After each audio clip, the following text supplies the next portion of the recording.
Bom, pessoal, então essa daí é a segunda parte do nosso vídeo, introdução aí ao debloat no Windows, tá? E nessa parte 2 que vocês estão vendo agora é a continuação da parte um que tá aí no canal, tá bom? Então não deixa de acompanhar o vídeo anterior também para você entender todo o contexto.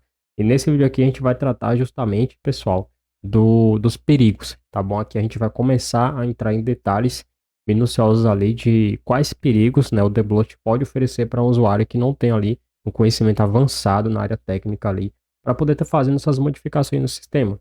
A questão, pessoal, desse vídeo que eu fiz, né, desse conteúdo, não é invalidar o debloat por completo, mas sim deixar claro e frisar que, assim como qualquer outro procedimento que você faça sem o breve conhecimento, você pode acabar prejudicando o seu sistema, beleza? Mas é isso. Se inscreva no canal e ative o sininho de notificações para não perder os próximos conteúdos. Roda a vinheta e fique com a parte 2.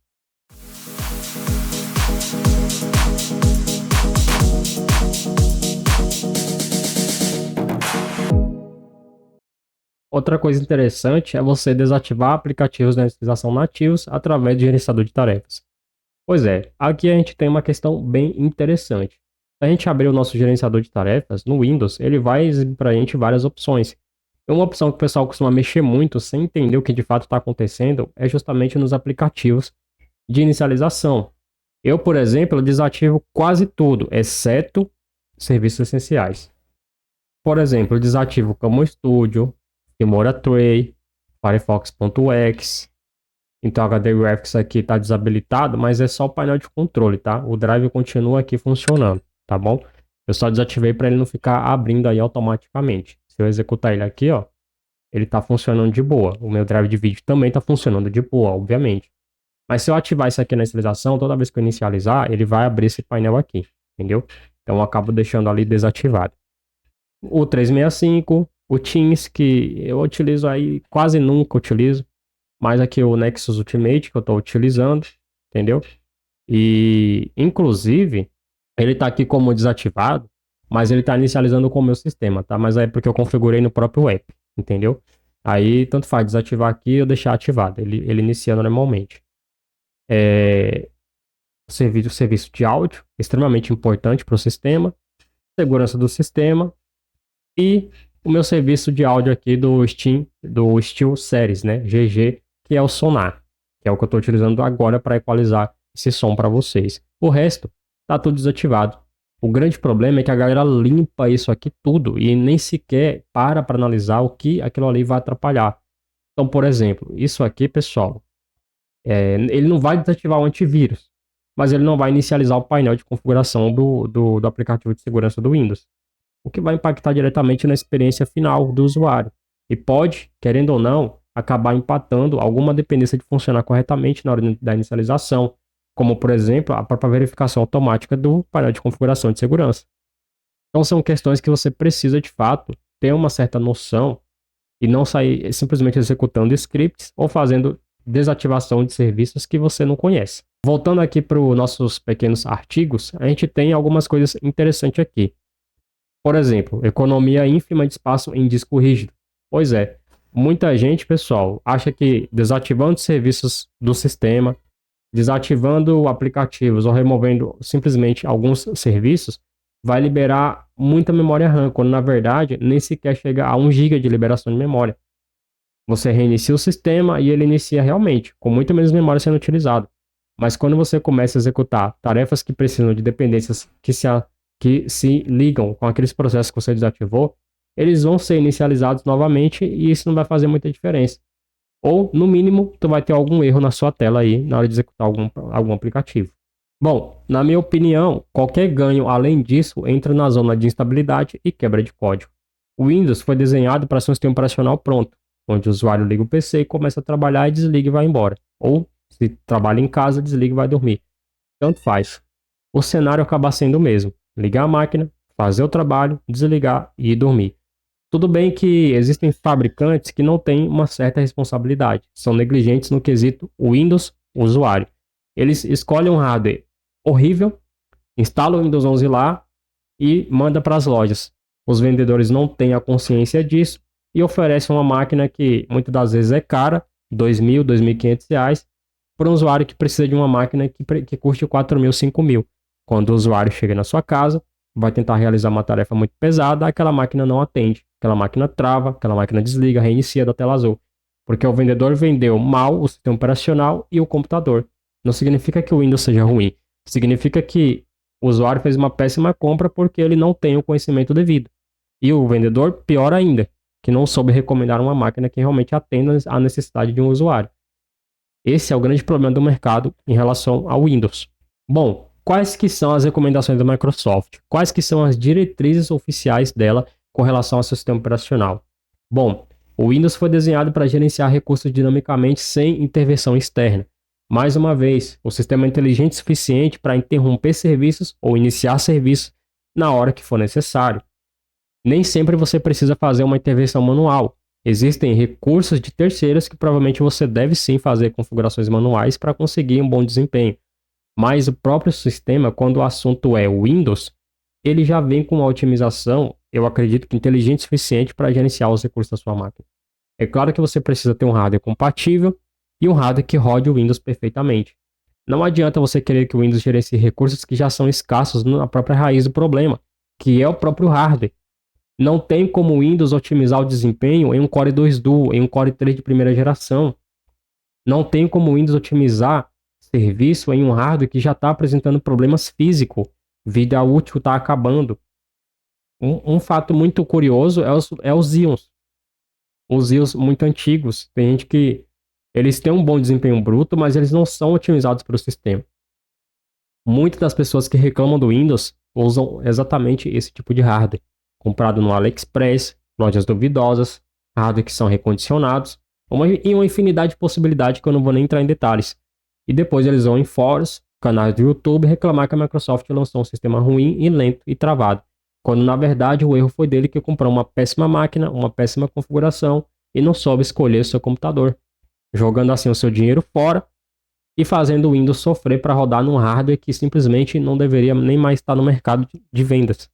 Simples assim.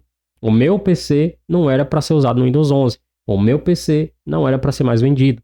Mas ainda assim, se eu procurar na internet, eu encontro máquinas e até hardwares separados, como processador, memória e tal, e placa-mãe ainda à venda na minha configuração. No mercado de usado, é comum você encontrar esse tipo de coisa e caso você esteja precisando muito, vale a pena. Mas se você entra numa loja onde hardware como o meu são vendidos como novos e caros, não caia nessa. É furada e pode ser considerado até golpe.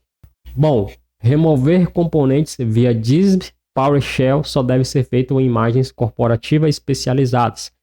Pois é, aqui a gente começa a entrar no ramo de automação de sistema e infraestrutura, aonde scripts especializados e criados por uma certa, né, organização ali da corporação em questão, né? Então tem uma empresa de grande escala e tem uma equipe de TI pequena, mas que é eficiente. Então o que essa equipe faz? Geralmente eles criam scripts autônomos e quando você executa numa única máquina ou numa única rede, essa rede ela é segmentada e compartilhada com várias máquinas. Esse script simplesmente resolve o problema de todas as máquinas de uma única vez. Por quê? Porque ele foi feito e automatizado para aquilo ali. Então é um script especialista criado por especialista. Esses sim são scripts recomendados a serem utilizados, mas eles vão parar serviços que realmente não atrapalham a operação daquele ecossistema em questão. Não necessariamente vão interromper serviços do Windows, mas vão interromper serviços que roubam recurso ou pode atrapalhar no funcionamento de algum software em questão, mas não do sistema em si. Modificações agressivas de registro que anulam o suporte oficial do sistema. A recomendação padrão é que você use ferramentas nativas de privacidade integradas nas configurações, como é o caso na hora que você está configurando o Windows, ele pergunta várias coisas relacionadas à privacidade que você pode simplesmente recusar. Não significa que a telemetria vai acabar por ali, mas você tem um certo controle sim do que é feito ou não na tua máquina. Eu, por exemplo, eu odeio que coletem dados de digitação. Tanto no Android como no Windows, eu desativo isso já na pré-configuração. Eu não gosto que coletem dados de digitação, porque às vezes você tá puto com alguém, às vezes você tá fazendo uma pesquisa um pouco mais dark. Enfim, tanto faz, cara, os motivos não importam. Mas às vezes você simplesmente não quer. Entendeu? Simples. Às vezes você não quer, às vezes você tem um grupo de amigo que é mais zoeiro, enfim, tem uma cacetada de possibilidades e você não quer que sua digitação seja investigada. Simples assim. É chato. E eu entendo, você tem o direito de achar isso chato e de rejeitar isso. Mas você precisa também ter um bom senso na hora de desativar recursos que impactam nisso. Bom, aí é que tá. Aqui a gente começa a entrar em um detalhe minucioso e crítico aqui desse vídeo. Quais os perigos que dependências podem quebrar quando você decide desativar recursos e serviços do Windows que são críticos, que dependem de várias dependências ou de uma dependência muito importante?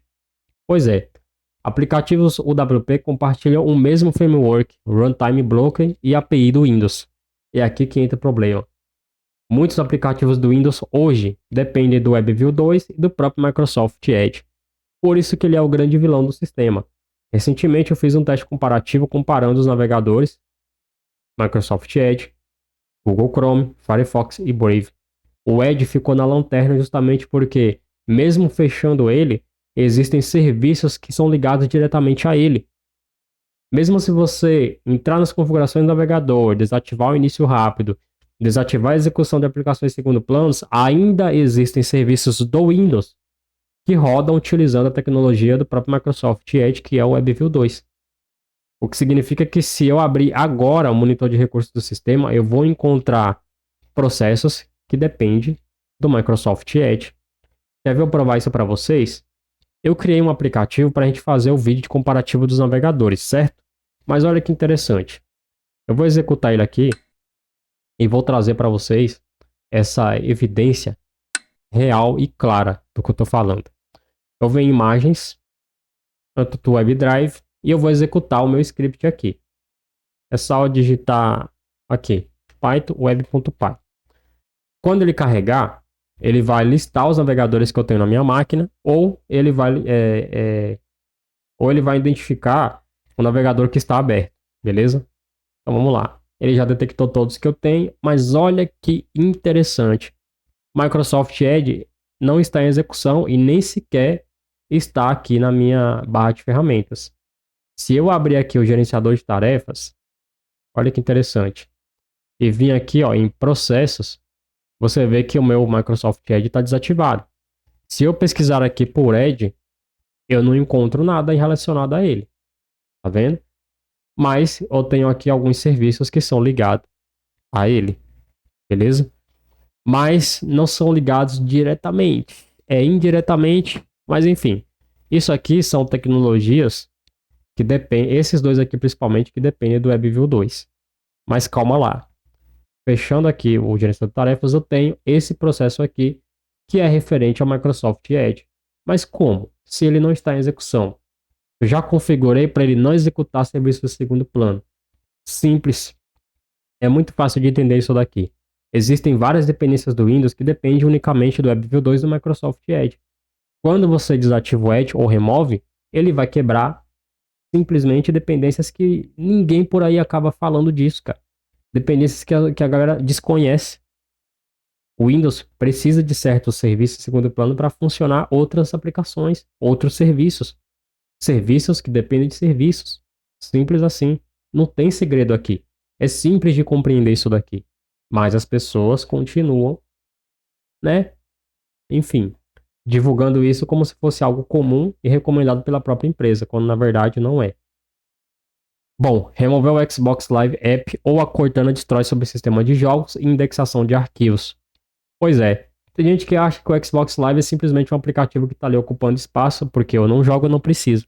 Na verdade, existem ferramentas de gravação, captura de tela, otimização de jogos que depende do Xbox Live ou do Xbox Game Bar. E quando você desativa ele ou remove ele, sim, alguma coisa no teu sistema vai parar de funcionar para jogos. Mesmo que você não perceba, a execução do jogo não seja impactada durante a jogatina, mesmo que você consiga abrir e jogar normalmente, ainda assim existem recursos de monitoramento, de otimização que vão parar de funcionar.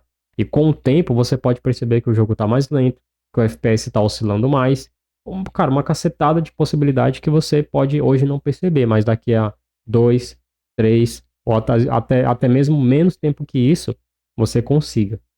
Então pode ser que menos de um mês tu comece a ter problemas. Ou pode ser que demore meses para você ter, mas vai ter. Bom, scripts que removam, né, que removem o Edge e impedem o funcionamento do WebView 2, a gente já falou sobre isso. Enfim, ele quebra apps de terceiro também. E tem o erro clássico da janela de login externas ou launchers de jogos que simplesmente param de abrir, travam ou ficam mais lentos. Sabotando o Windows Update. Bom, isso aqui é uma coisa interessante. Eu vejo muitas pessoas por aí que se acham mais entendidos, né, do que a própria Microsoft, desativando o Windows Update. Ah, o Windows bom é não atualizado. O Windows bom é sem o Windows Update. O Windows bom é aquele que você não faz update. Sei lá.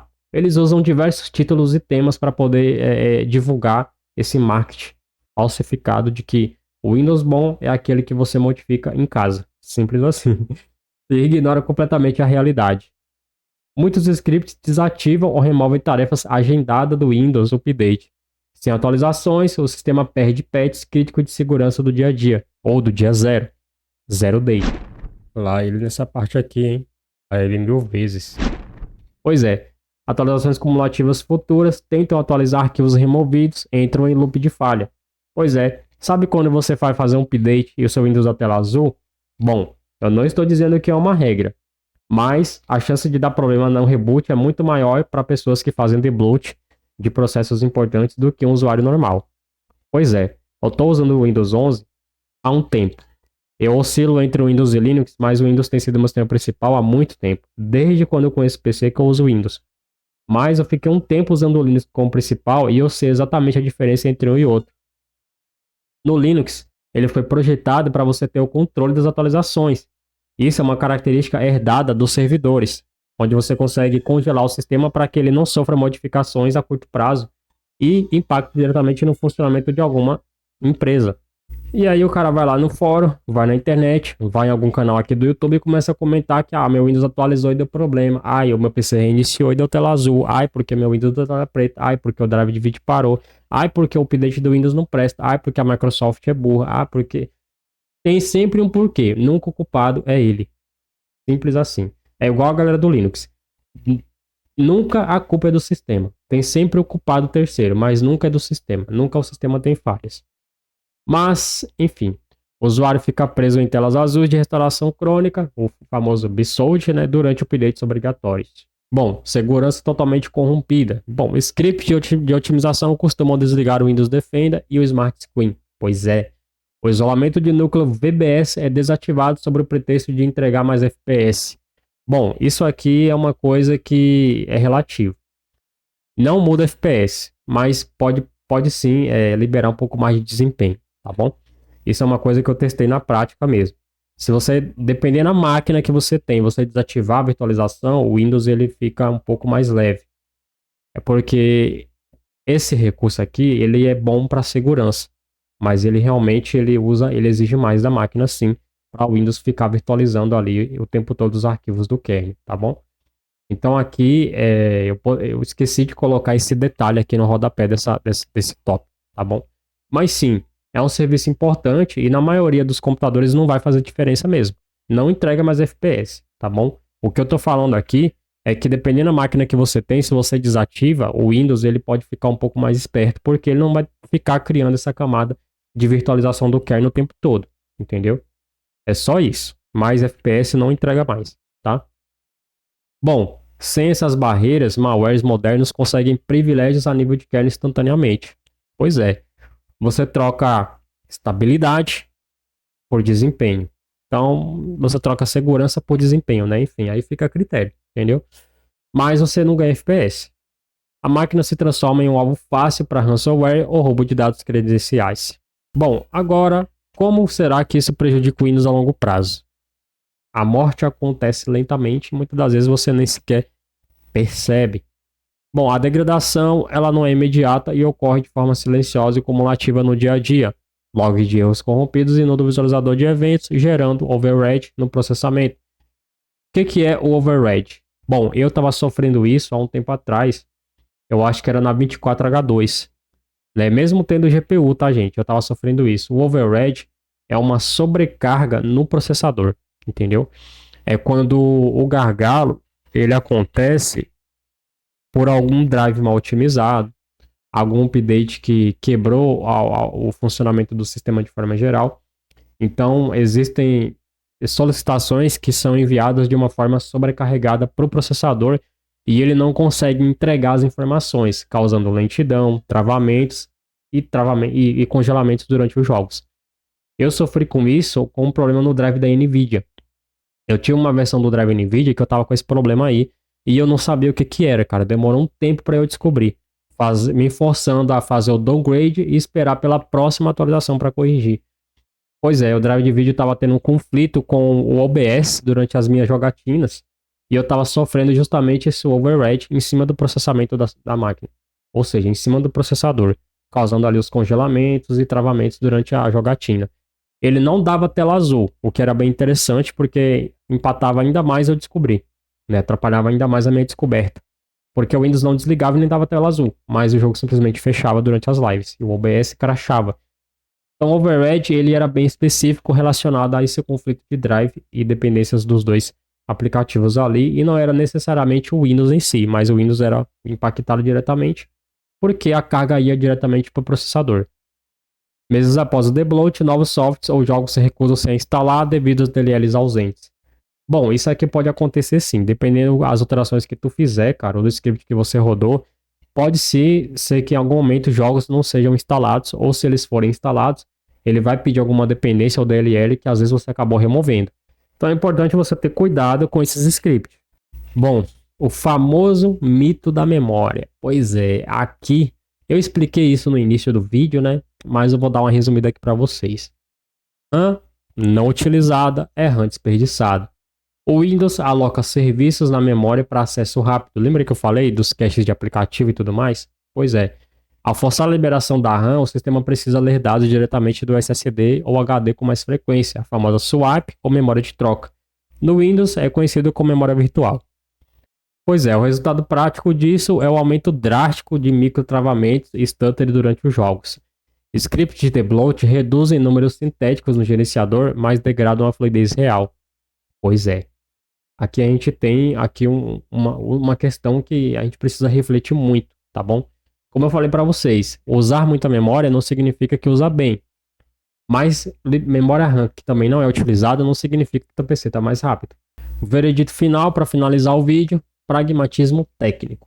Bom, não mutile o sistema operacional em busca de métricas de vaidade. O Windows moderno se otimiza baseado no uso real. Modificações cegas destroem a estabilidade, quebram a segurança e reduzem a vida útil da sua instalação de software. Bom, eu vou entrar no site do Geekbench 6. Vou botar aqui Geekbench Legacy.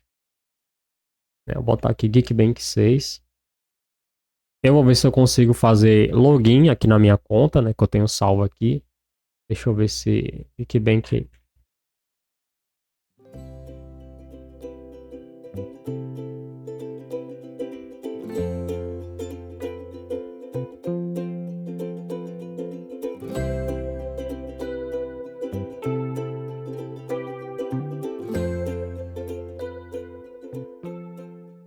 Eu vou vir aqui, ó, resultados.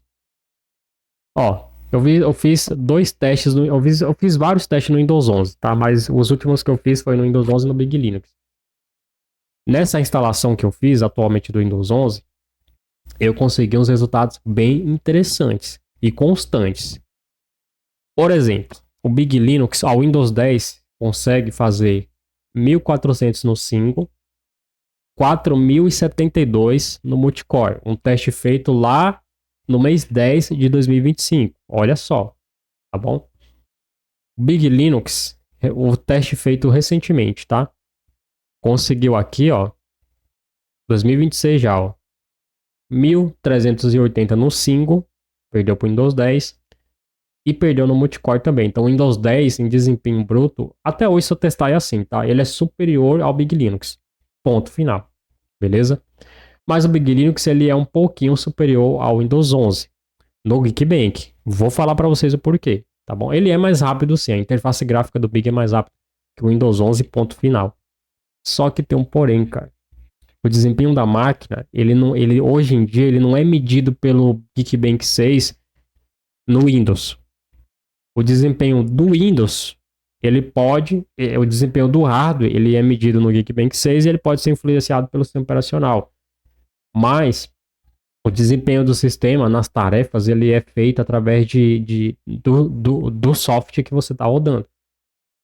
Então você precisa testar o mesmo software em dois sistemas diferentes e não rodar um Geekbench 6 e achar que isso vai, entendeu? Isso vai sim mostrar qual sistema é mais leve que o outro, qual consegue extrair mais desempenho naquele teste ali, usando aquela interface gráfica, aquela API específica, aquela coisa toda.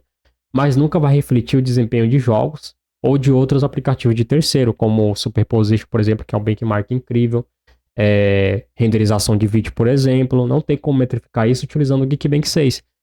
O Geekbench 6 basicamente vai testar o desempenho do hardware naquele sistema e não do sistema em si naquele hardware. Você entende o que eu estou falando? Vamos tentar simplificar ainda mais aqui. Porque a intenção não é justificar, mas é esclarecer a dúvida da galera.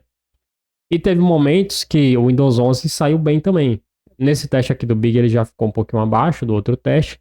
Mas olha que interessante. O Windows 11 hoje está marcando 1.300 e poucos pontos. 3.900 mais ou menos ali no multicore. Esse teste é recente, tá bom? Você pode olhar e falar, pô, então o Big Linux ele é bem superior. Bom, isso aqui mostra que o Big Linux ele é mais leve que o Windows. Não necessariamente ele vai fazer tudo melhor que o Windows. Por quê? Porque quando tu vai para a parte de edição de vídeo, edição de imagem, aí tu vai encontrar muito mais desempenho no próprio Windows. Então, pessoal, a gente começa a entrar em um detalhe muito crítico aqui dos dois sistemas operacionais e de várias outras plataformas que também compartilham o desktop hoje em dia, né? Que é um nicho específico. É importante você ter noção disso, porque não é porque o teu Geekbench 6 marcou mais ou menos pontuação que um é melhor ou pior que o outro. O teste real e prático disso é feito através de ferramentas terceirizadas. Tu precisa rodar o navegador para testar, tu precisa rodar jogos para testar, tu precisa editar um vídeo para testar. É aqui que você vai descobrir qual é realmente mais eficiente. E daí quando tu coloca o Windows versus Big Linux e outras distribuições, ou macOS, aí tu vai ver que o Windows ele é superior nesses quesitos aqui. Ele tem uma biblioteca de software infinitamente maior, ele tem uma compatibilidade com aplicativos infinitamente melhor, drives e dispositivos.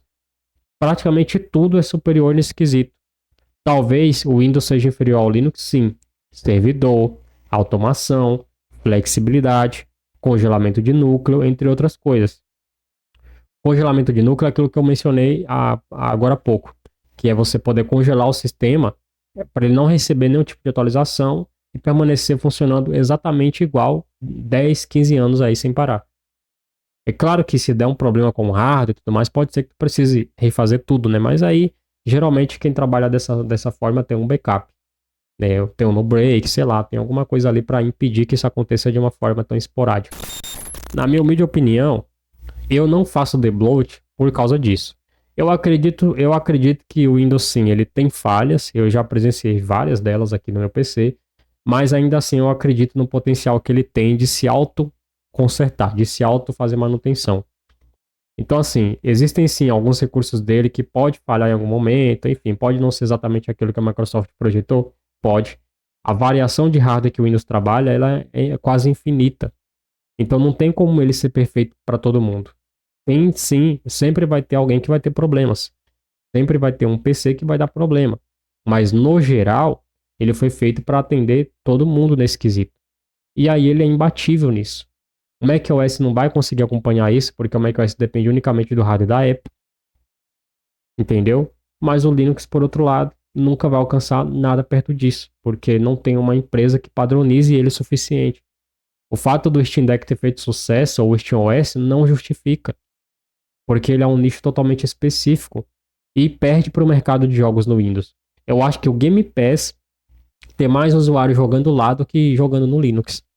Para você ter noção do tamanho da plataforma game que é o Windows hoje. Cara, tem muita gente que trocou console pelo Windows, cara. Pelo Windows, né, permitir a flexibilidade toda que o computador oferece. Enquanto tem pessoas que deveriam comprar videogames, na minha opinião, que montam um PC e faz dele um console rodando SteamOS ou rodando Bazzite. Não é melhor você comprar logo um console? Não é melhor comprar logo um PlayStation ou um Xbox? Minha opinião. Você tem todo o direito de discordar e achar que o que eu falei aqui não tem base técnica ou esteja errado. Mas os fatos estão aí.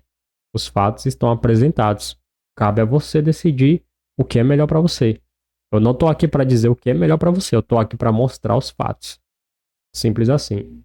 Eu vou ficando por aqui, eu espero que vocês tenham gostado do vídeo. Foi um vídeo longo pra caramba, mas eu tentei abordar ao máximo e de uma forma mais técnica e profunda aí, tudo relacionado ao debloat. Eu acho que o debloat, no final das contas, ele é válido, mas depende muito do contexto. Desde que você saiba o que está fazendo e não acabe com o seu sistema, show de bola. Acesse o painel de configuração, remove tudo que puder nativamente e tá tudo certo. Eu estou usando o Windows aqui no padrão, que ele sai de fábrica e não tenho do que reclamar.